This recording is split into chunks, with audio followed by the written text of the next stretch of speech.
Hello, ladies and gentlemen. Welcome back again to your favorite YouTube channel. It's Prince Lekishon once again. If you're new to the channel, kindly subscribe so that you can motivate me to create more content like this.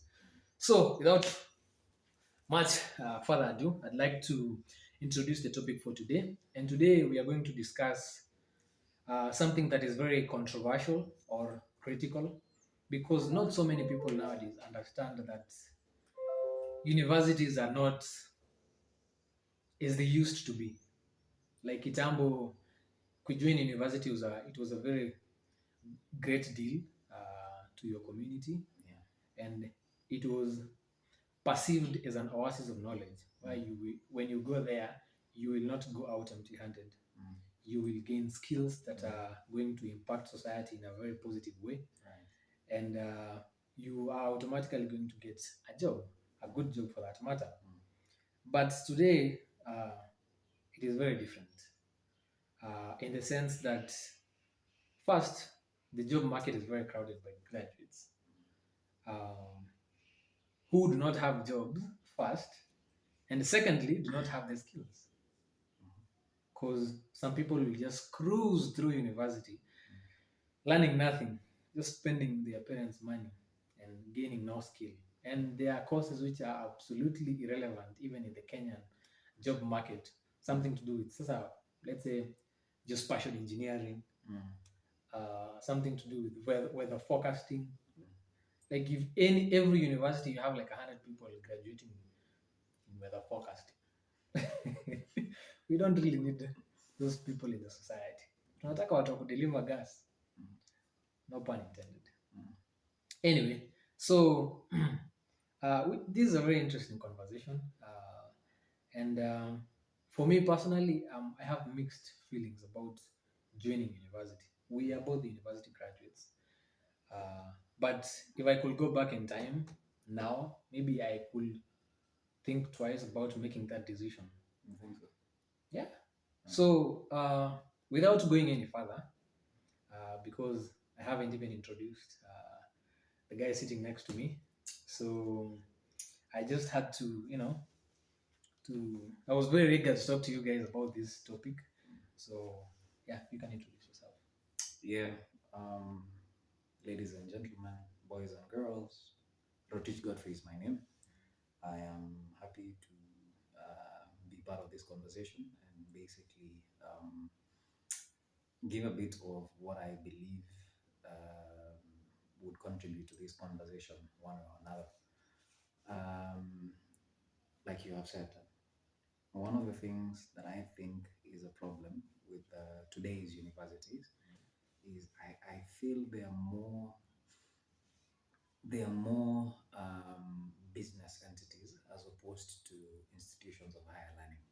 You know, um, go back in time, people were serious about going to campus. Man, there was a lot of work that went behind people studying and graduating to get those bachelors or masters or degrees in general. But look at how there has been a mushrooming of universities left, right, and center. And universities keep getting charters here and there. And if you look at it keenly, it's because it's an income generating entity for certain people.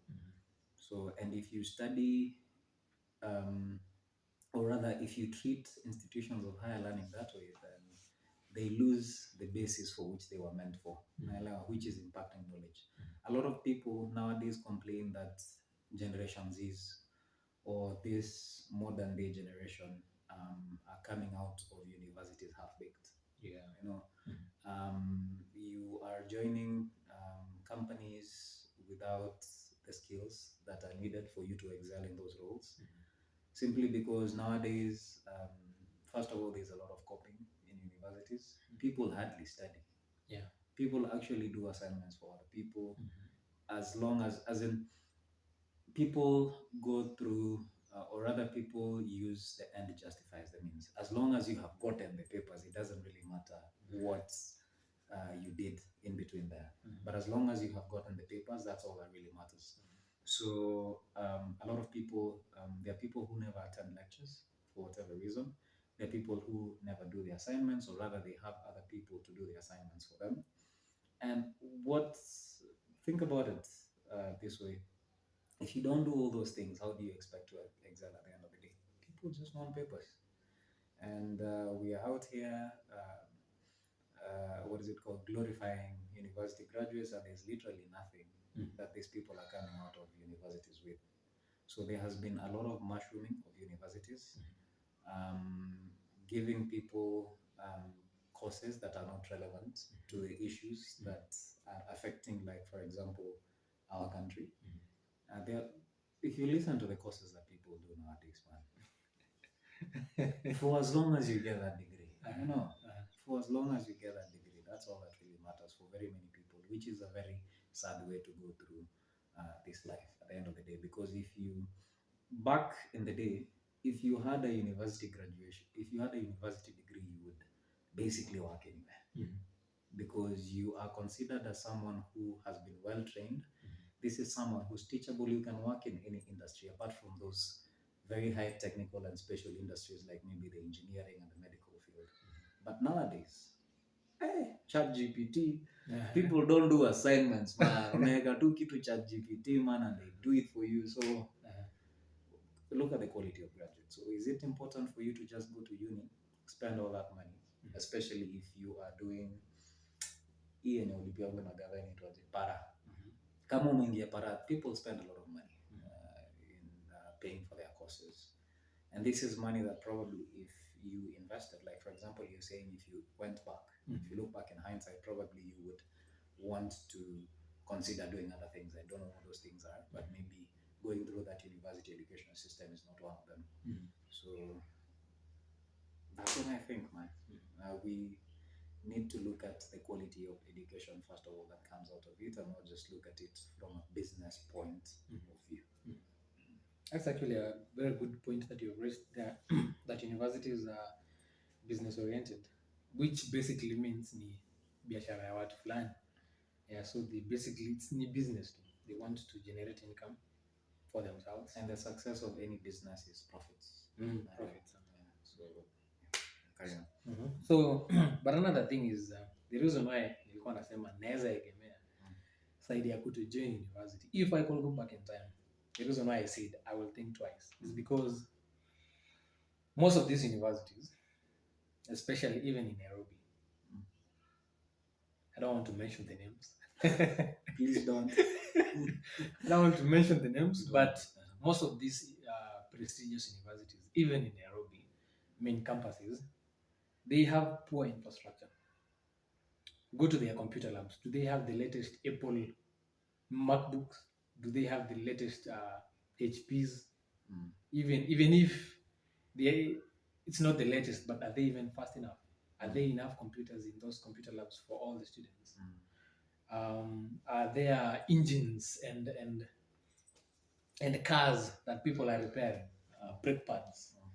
And uone watu wanasoma mechanical engineering, they are repairing, they are changing tires, they are punctures and all those things. I mean, for what is the what is the purpose of doing a mechanical engineering course if you don't have the specimens or the tools or something to test on? Right. Theory, it's not helping you in any way.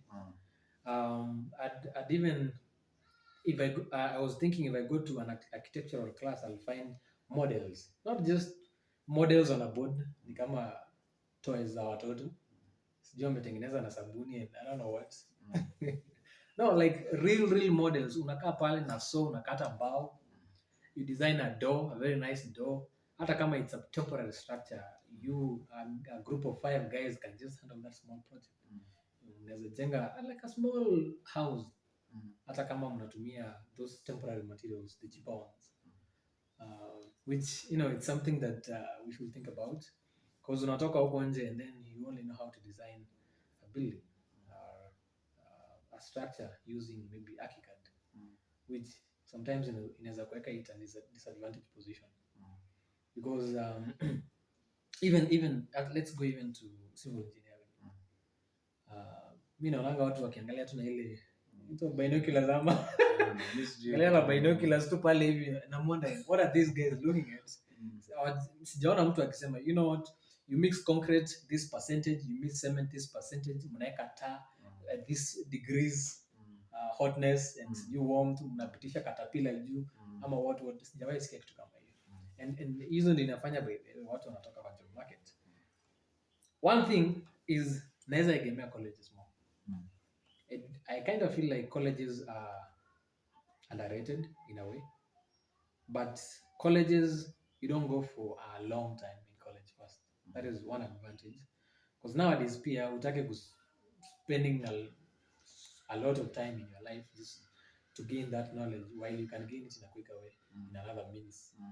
So I'd find unaweza enda college, you do, if you're interested in photography, you go, unachukua kamera yako, mafunzo hapo, these are the lens, maybe 1 year you're a pro in photography.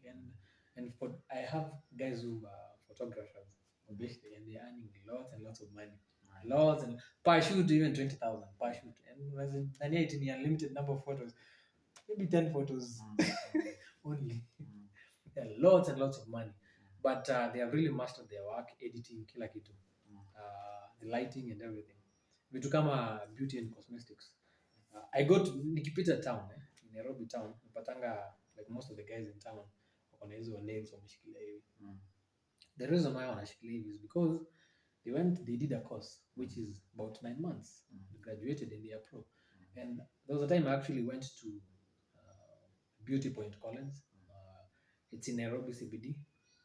And a friend of mine was doing an exam. And apparently, when you want to do an exam, it's a practical exam.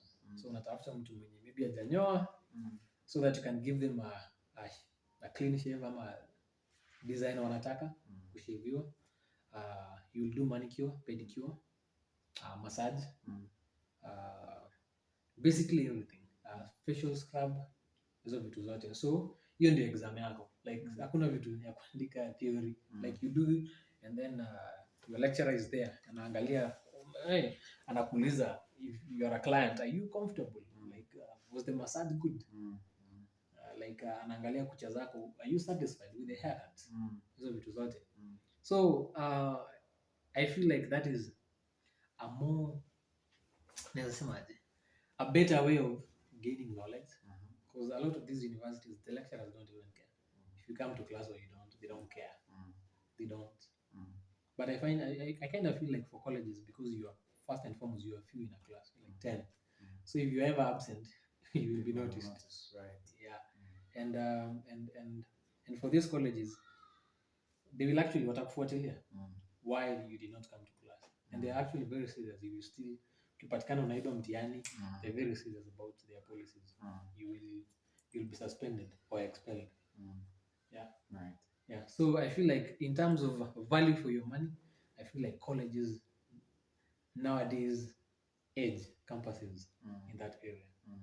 Yeah. But I cannot I cannot say that universities are all bad because I've been there. I'd say that one advantage that is in university is people skills. Right. Yeah, interacting with people, building those connections. Yeah, because that is something that you're not taught in school about, networking, hizo vitu zote. So in terms of campuses, that is one area that they have edged colleges also. But in the overall marking scheme, it depends with what you're going to study, because I feel like also campuses, they are kuna courses zingine which you really have to go to university in order to gain that knowledge. Yeah, so it's just whatever you want. If you want those skills like photography, beauty, go to college. Go to a college. Yeah, and sometimes a lot of those courses are actually self-taught. You don't even need to go to an institution. A lot of them are just self-taught. You need to know that these are, and most of them come from an area of passion. You would get someone who is passionate about photography, and they are able to put some money aside and maybe acquire a camera. And there are people who are passionate about makeup, and with now technology, you can teach yourself from various platforms like YouTube. Just go learn what other makeup artists do, and you will realize that a lot of people are making money out of, say, videography or beauty that you're talking about. And these are people who have never stepped in any school. It just stems from an area of passion and taking an interest in a particular field. But yeah, it is absolutely true. And I actually even concur with you that for me, the greatest asset that I came out with from university was the networks that I made. Because I don't know, when you join universities, you meet people from all walks of life. You meet people who come from very wealthy families.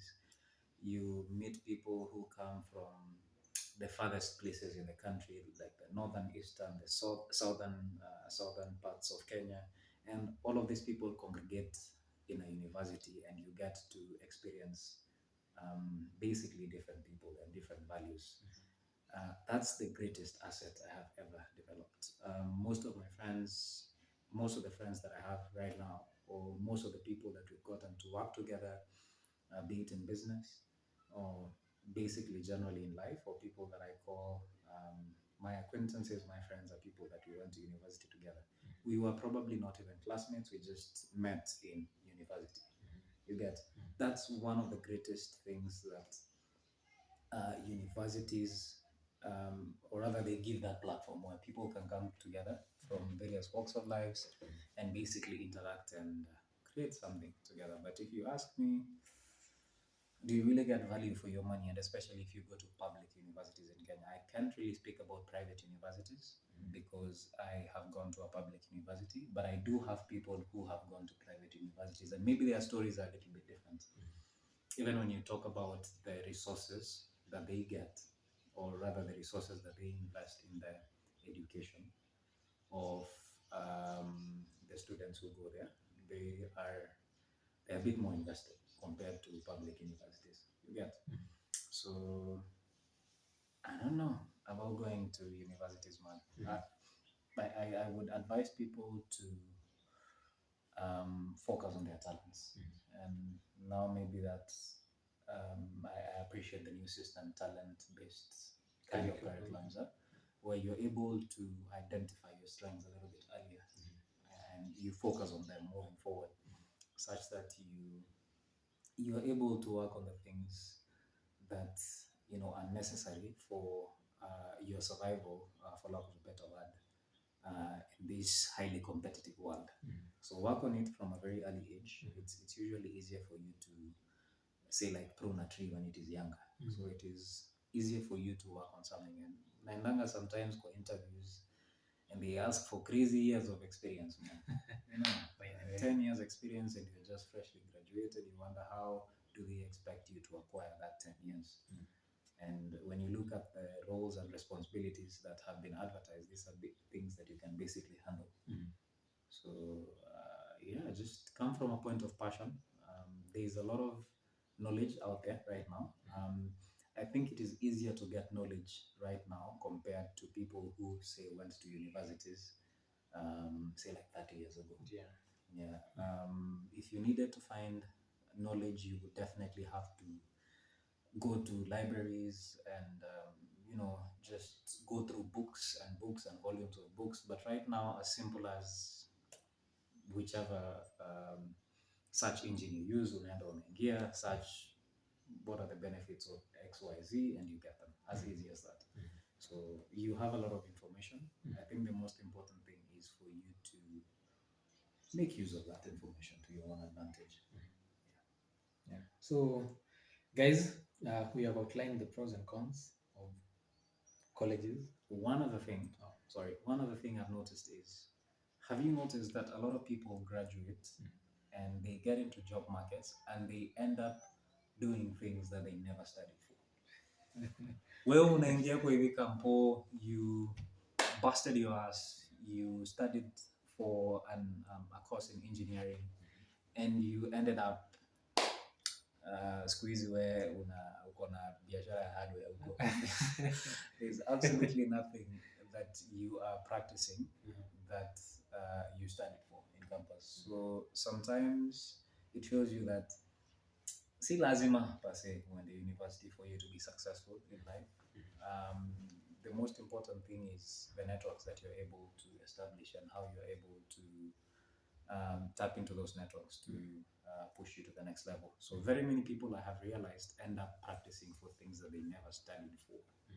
And it's unfortunate, or maybe fortunate for other people, but it shows you that you don't really need a degree for you to be successful in life. Yeah, that's a narrative that is backward, and especially in this modern day. You honestly do not. Yeah, actually, another thing that I want to touch is nowadays it's not even a surprise you'd see young guys driving big cars. Hey man, pressure. Yeah, big cars. Hey. These guys are politicians. Maze. At 19, Mm. and 10 cars at 20, Mm. and flying private to Dubai at 21. Yeah, so there are lots of ways of making money nowadays, from crypto to even guys in Kenya who do academic writing. They have accounts, so there are so many ways of gaining knowledge and also making money online nowadays.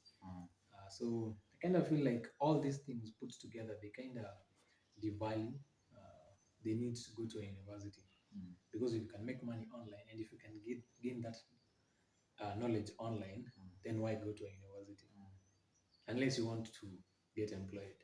Nakumbuka kunichapia ile story ya ule boys wako Narok mwenye I think he's just a high school dropout. Alienda akaoa, hadi ako na familia saizi, ashajenga nyumba. Alioa, ako na watoto kaa wawili hivi, ako na shamba. You get? You went, you spent 4 years. Usiongee, nataka niguza pati mbaya roho.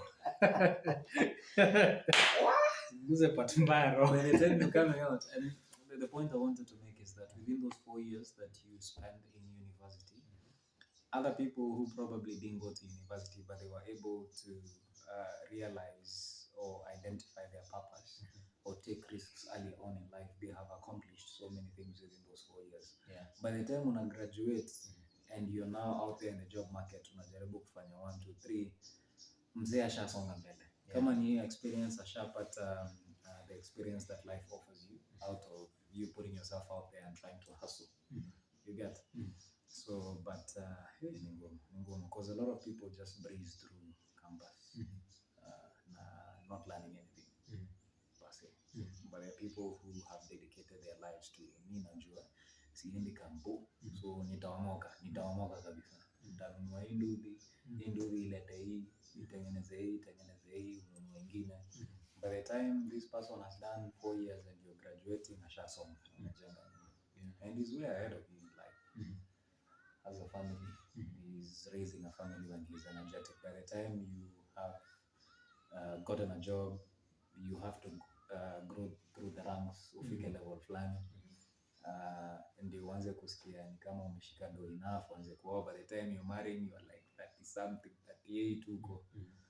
Umse asha watu wake wako high school, when ndio unang'ang'ana na diapers. So look at it from that perspective. That you can save time, but you're not discouraging people from going to university. When you go to university, make sure that you learn. It's important because we are out there, we interact with people, we work for businesses, and for sure, there are a lot of people who claim they have degrees and they know nothing. Yeah. Put them in a room and they cannot articulate themselves. Small pressures. Na msee ashaanza kufeel ni kama unataka kuresign. So and you're out there in CV saying that you can work under minimal or no supervision. You work well under pressure. Ushatandikwa pressure, unataka kutandika secretary. It's crazy. That's actually another dimension that may deviate towards, in terms of going, ahead of life. Watu wenye umetangulia kuliko watu wengine. So I kind of feel like also those people, they live in rural areas a lot. Right. A lot of them live in rural areas, but kuna hii stereotype that ukiishi ushago kwa nyuma, ama there's no way you're going to succeed if you are not in town. Which is it's a conversation for another day. Right. Yeah, but you can make it anywhere. You can make it anywhere. It's just how you play your cards. So guys, if you have anything else to add, ingia hapo kwa comment section. Tell us your opinion. What do you think? For those guys who have graduated, do you think if you go back in time, you wouldn't join university? Or for those guys who are in colleges, would you rather go to a university? Or for those guys who are in university, would you rather go to college? And for those people who want to join either of those institutions, let's say for example, umemaliza high school, it is do your research so that so that you cannot waste many years of your life for nothing.